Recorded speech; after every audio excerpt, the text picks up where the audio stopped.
Hi, how are you guys doing? Alright, so please excuse the fact that I'm wearing a tank top. I am pregnant and I live in Alabama and it's hot. That's all I've got to say about that. And I've been running around doing chores, and one of my kiddos, Aiden, got off of the bus not feeling good, so he's been sick, so I've been cleaning up. You know what? We don't need to get into that. Don't need to get into that. It's fine. My husband's home now. He's downstairs with the kids. But anyway, so I have had so many of you guys request a pregnancy update because, and I get it, like I understand, because I really haven't talked a whole lot about the pregnancy. Maybe I haven't even really talked hardly any about it at all in the vlogs. I don't know. It's like, it's intentional and then it's not intentional. It's just, it is what it is. So anyway, tomorrow I have my 30-week, is that right for you guys? 30 week, I don't even know. I have my 30-week appointment tomorrow, so I am officially 30 weeks pregnant. And so before I get started, I want to say a huge thank you to Abridge because they are sponsoring today's video, and I'm so excited to share with you guys this app. So just let me say, I don't know if you guys watch the channel Six Blind Kids, but they are sweet, awesome, amazing friends of mine, and I saw them do a video with Abridge and I saw them using the app and I was like, oh my goodness, that is amazing. I downloaded it and I've literally been using it ever since they had mentioned it anyway. Like, I genuinely love this app. So I was super excited when Abridge was willing to sponsor a video. So you guys know that we have 2 children with special needs. I'm pregnant, plus just general like sicknesses that happened.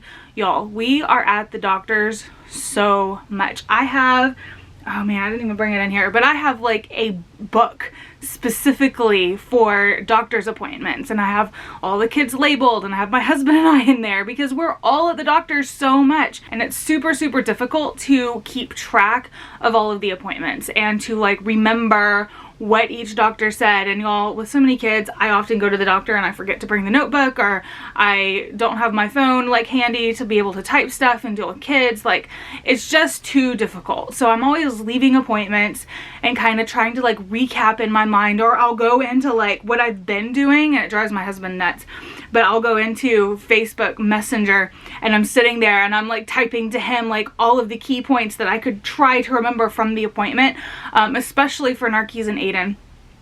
Because Narkis has an upcoming surgery, and the doctor says really important things, and my doctor's appointments as well. This has not been a smooth and easy pregnancy, so I'm like sitting there with my husband after any appointment and I'm just typing stuff like, the doctor said this and this and this and this and this, just so I have it for later. So when I saw how awesome the Abridge app was, I was like, yes, that is what I need. So what you do once you get into the doctor, Abridge is a recording app, so you can go in.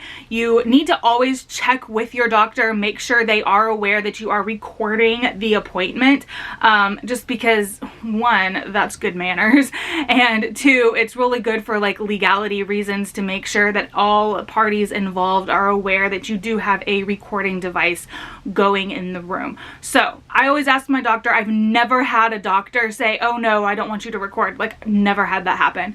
And I have used this at literally every single one of the kids' appointments, and I use it at my appointment every time I go.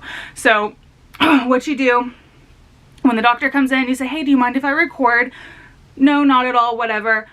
Push record on it. I set my phone on the desk, or I set it on the exam table, or wherever it's kind of out of the way. It doesn't make any noise, it doesn't beep, or it's not disturbing, but what it does is it records the entire doctor's visit for you to refer back to at a later time.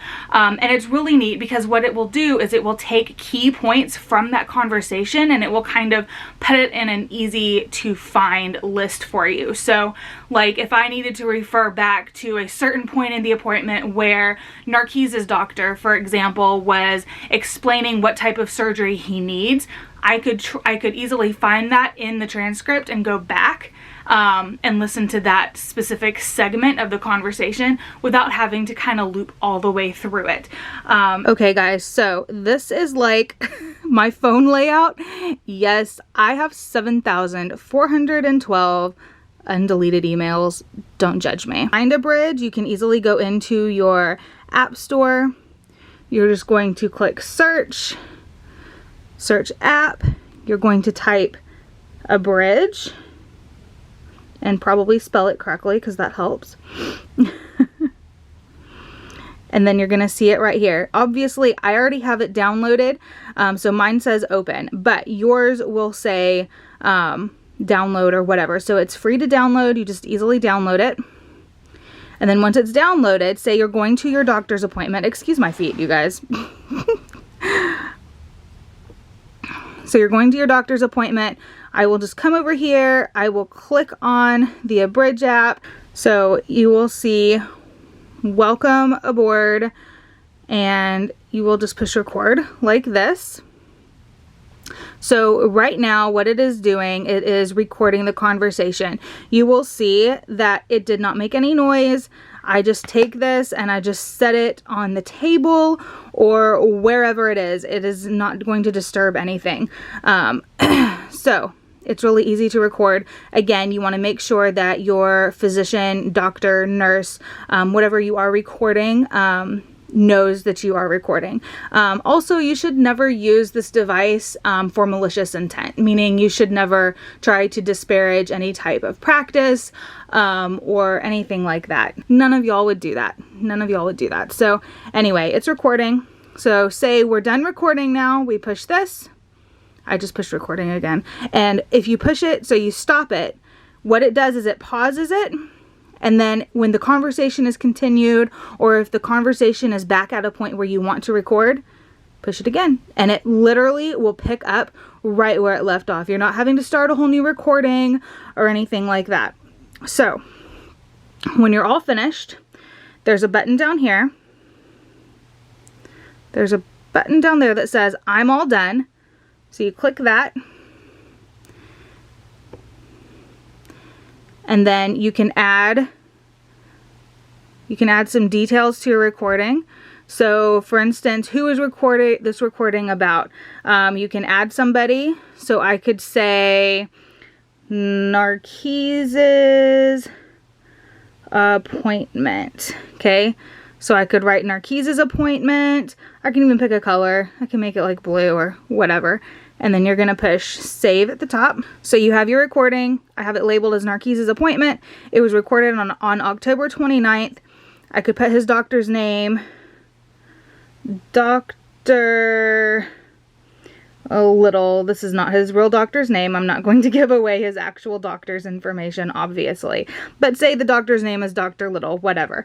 So then you're going to come up here. Done. Never miss what matters most. Okay. That's just an app. I would say maybe later. So then it's going to come here and you have your recording on October 29th, Narcise's appointment. And that is it. And then right here, you will just push record like this. You push record. See, obviously I was recording as I was filming. So this is not a real doctor's appointment. However, this does give you an awesome example of how the app works. So another feature I want to share with you guys. So say you're at an appointment and your doctor is speaking to you, you have it recording, and your doctor starts going through some medications that he wants to recommend to you. So for instance, if he says, you know, I need you to take some Tylenol, I'm going to prescribe some baclofen for your son. That's a medication that Narcise has taken in the past. And currently for me, I'm taking folic acid. So let's say the doctor says, continue to take your folic acid to sustain a healthy pregnancy. So you have your recording and you're done recording. You've left the appointment. You've clicked I'm all done recording. You can see right here it has the date that I recorded it and the medications that I just mentioned when I was talking to you guys are conveniently listed right here underneath. Well, my phone's starting to turn off. Are listed right here underneath the recording. So that is really neat. So you can click on folic acid. It has a transcript of what was said. and when the medication was mentioned. It said, and it always does this with Narkees, it says Marcus instead of Narkees, because I guess Narkees is a kind of a different name, but I think that is really neat. So if you need to refer back to your appointment and see any specific medications that were mentioned, you can do that. So on to the pregnancy aspect of this vlog, which is why I am sure most of you are here. So I am currently sitting in the closet where I have all of like baby's things. Look, I've got her little cute little bassinet. I haven't put together anything. I have all of her cute little blankets, her cute little onesies. I don't know, y'all, I love little girl clothes so much. Y'all, look how cute this is. This is like a little sweater thing, and then it's got a little skirt, and then on the sleeves, and it's probably the cutest thing I've ever seen. So what I've been doing is, like, if I'm in Target or wherever, if I see something cute that I just really like, I'll grab it up. But to be honest, this is probably the first pregnancy ever that I have had where I am not buying everything under the sun, and it feels really, really good. Usually with all of my previous pregnancies, I wanted to have everything laid out. I wanted everything perfect. I wanted to know that I had everything that this child was going to need from birth till like at least 18 months, at least. But I'm not doing that this time. Bare minimum is happening, and it has been such a stress reliever for me. So she's got clothes, she's got her bassinet, she's got her stroller, her car seat, and hanging up above me, yeah, there's like one outfit, and then at the top there's a few more folded. That's all I have, and it's no big deal, and I feel good about it. And my best friend recently had a little girl not too long ago, so she has been giving me a lot of hand-me-downs. I've got like a little head shaping pillow, I've got the little nose aspirator, I've got all the basics, so I'm excited. But anyway, I wanted to talk a little bit about the pregnancy, and I haven't mentioned the pregnancy a whole lot on YouTube, and it really, part of it has been intentional and then the other part hasn't been intentional, but I'm having people actually asking me, wait, what, you're pregnant? I didn't even know, especially newer subscribers. So I don't know, that's a little sad to me. I don't want you guys to think that I'm just purposefully not ever talking about the pregnancy. It's just I tend to film things that I'm interested in. So like when I go to YouTube, I'm watching like daily vlogs or real life stuff, and I like makeup tutorials, which is weird because I'm really bad at makeup. But I don't know, I just like making content that I enjoy watching personally, and I don't love pregnancy updates. Like, I never go watch other people's pregnancy vlogs, and I don't know if it's just because this is my 6th child, my 4th pregnancy, and I'm just kind of like over it at this point. I don't know, it's just not the season of life that I am in right now. I believe that when I was pregnant with Zoe and Piper, I definitely watched a ton of pregnancy vlogs and updates, but I feel like I was just learning then, and I don't know guys, you go through different seasons. That's all it is. But you guys know at the beginning of this pregnancy, I had a lot of like mom guilt, a whole lot of mom guilt. We were not planning to have a 6th baby. So finding out that we were pregnant was a shock. I mean, it was a humongous life-altering shock for all of us, for the whole family. Because we felt like we were done, and then God said, nope, you're not done. So it took some adjusting, and then I had a lot of mom guilt because I wasn't super thrilled to be pregnant, and I felt guilty for that because I know there are so many parents who try for years and years, and they go through IVF and they go through all of this infertility, and it's really, really hard for them. And then here I was pregnant with my 6th child, and I wasn't grateful for it. You know what I mean? Like, I felt like I was doing so good in life, and I'm going down this railroad track, and then all of a sudden someone took a sledgehammer and whacked me off of it, and I'm rolling in the ditch, you know, not knowing what to do. And that's kind of how I felt. But anyway, it took some time, and I'm feeling good now. I'm 30 weeks and we're excited and we're happy and we are accepting. And it's just been awesome. Probably the last couple months have been the best couple of months. However, this has not been an easy pregnancy emotionally. It's not been an easy pregnancy physically. And I also think that's why I kind of haven't mentioned it a ton, because it's just very physically and emotionally taxing.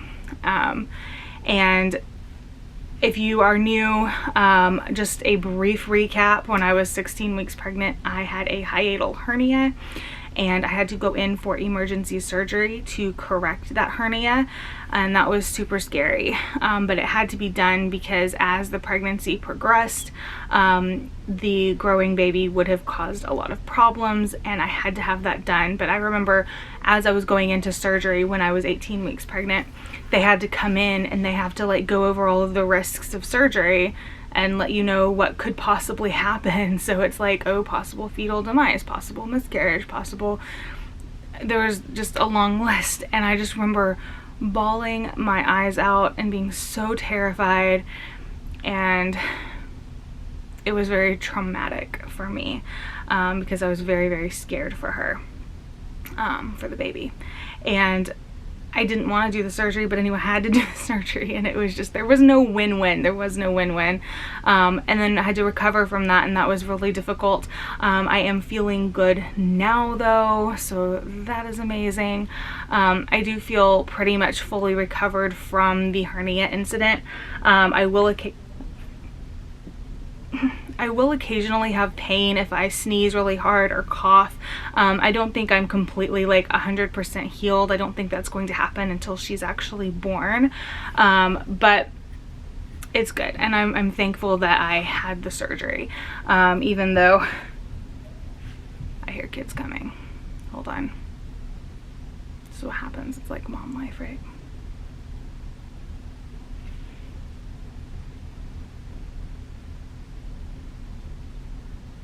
Mama? Yeah. Where are you? I'm in the closet. Hey. Hey. It's beeping. Okay. Can you tell Daddy to release the steam on the top and turn it off? I have dinner going in the Instant Pot downstairs, and I told the girls to come tell me when it went off, but I was like, you have to just do it. Like, just release the steam. It'll be fine. Anyway, I'm thankful that I had the surgery.